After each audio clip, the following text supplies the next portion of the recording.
Old Year's Night saw Newcastle welcome 2008 with a spectacular fireworks display in the Haymarket, which was thoroughly enjoyed by a large crowd, together with silhouetting the ancient St Thomas's Church and the more modern Civic Centre.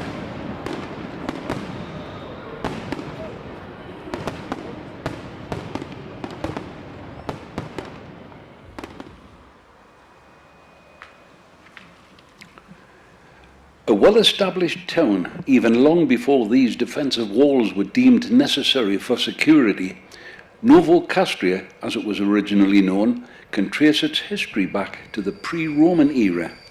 Fortunately, these sections of the original wall, complete with watchtower, have been preserved for posterity.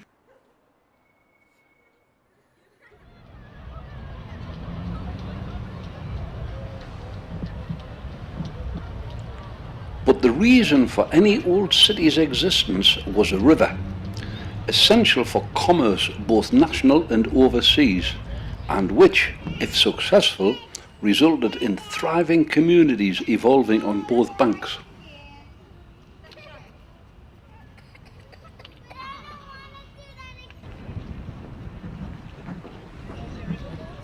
With the decline of heavy industry on the Tyne, Newcastle, in common with many other cities, realised that it had to reinvent itself. The City Council led the way in demolishing redundant warehouses and crumbling Victorian buildings from the quayside area, then encouraged the construction of modern hotels, desirable riverfront flats, together with contemporary river crossings, and this art gallery, which has a penthouse restaurant.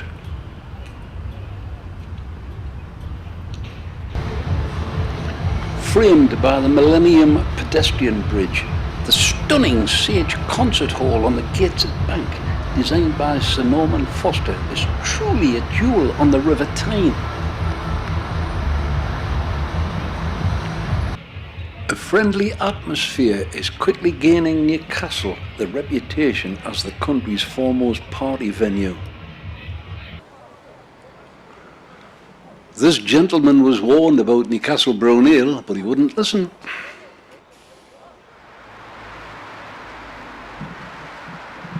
The changing colours of the Millennium Bridge, reflected in the water, give an extra appeal when viewed from the Tyne Bridge.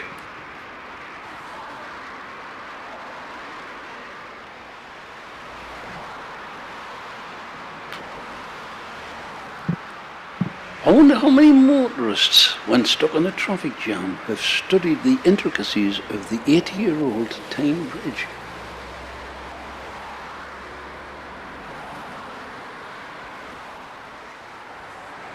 Newcastle engineers were past masters at innovative bridge design and building. Sir Robert Armstrong's swing bridge pivots on a centre axis, while Robert Stephenson's high level carries trains above the lower vehicular traffic.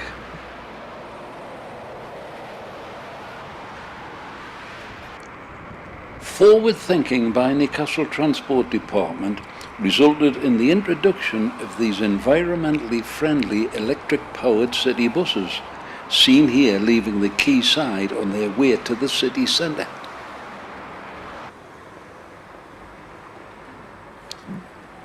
Then crossing Mosley Street, which was the first street in the world to be lit by electric lighting.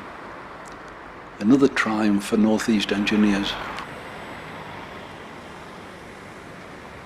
Then continuing up Grey Street, voted by a national poll as the best street in Britain, and headed by the imposing monument which was erected in 1838 to honour Earl Grey, who still keeps a watchful eye on the street below which bears his name.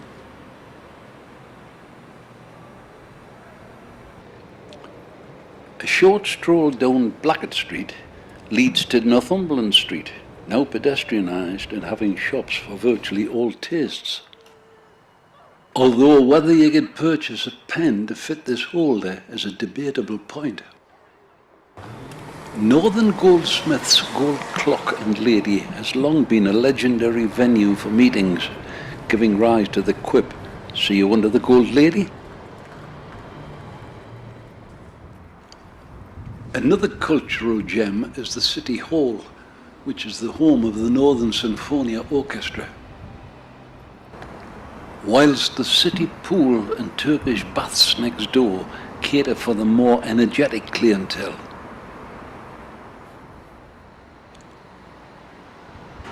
Newcastle Civic Centre is the hub of local government administration.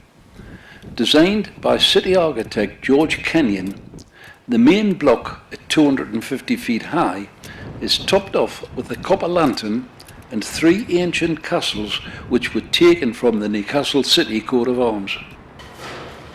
The main entrance displays a lot of good taste and ingenuity in its design. Contemporary and traditional art lovers are well catered for in the grounds of the Civic Centre.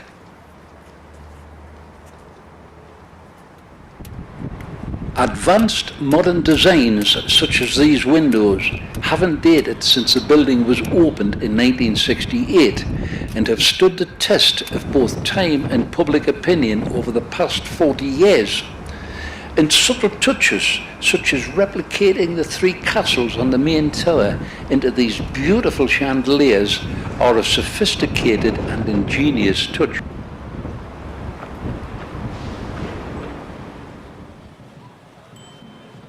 The festive season in Newcastle begins early, bringing with it not only carol singing and street carnivals, but also the eagerly awaited display in Phoenix department store window. First staged in 1971, this puppet show par excellence rapidly became a firm favourite with both children and adults. The theme of this 2006 display was Gulliver's Travels.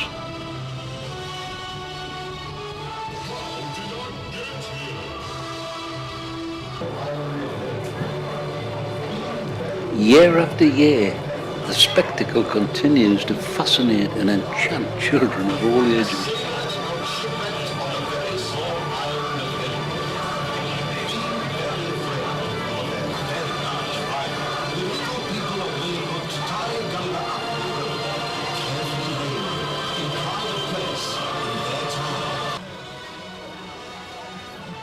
Although this modern miss seems more interested in her mobile telephone than what's going on in the window behind her.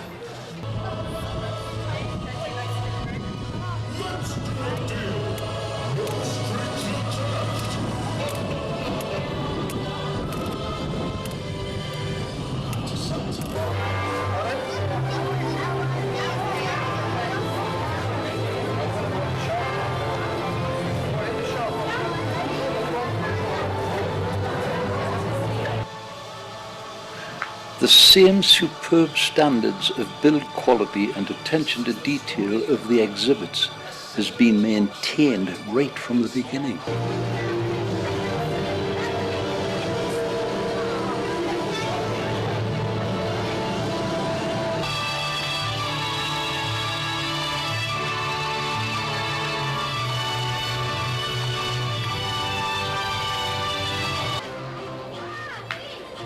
The look on this little girl's face says it all.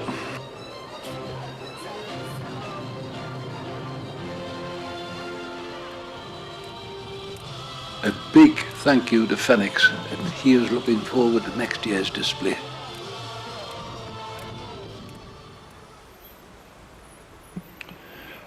Opened in 1775, the elegant old assembly rooms quickly made its mark on the Newcastle social scene as the premier venue for society dances. And standing in close proximity is this ex-bank bustling in its new vocation as a nightclub. Designed by Tyneside's own genius, the great John Dobson, Newcastle Central Station, scene of countless tearful goodbyes and joyful reunions, appears to take on a life of its own and never seems to sleep.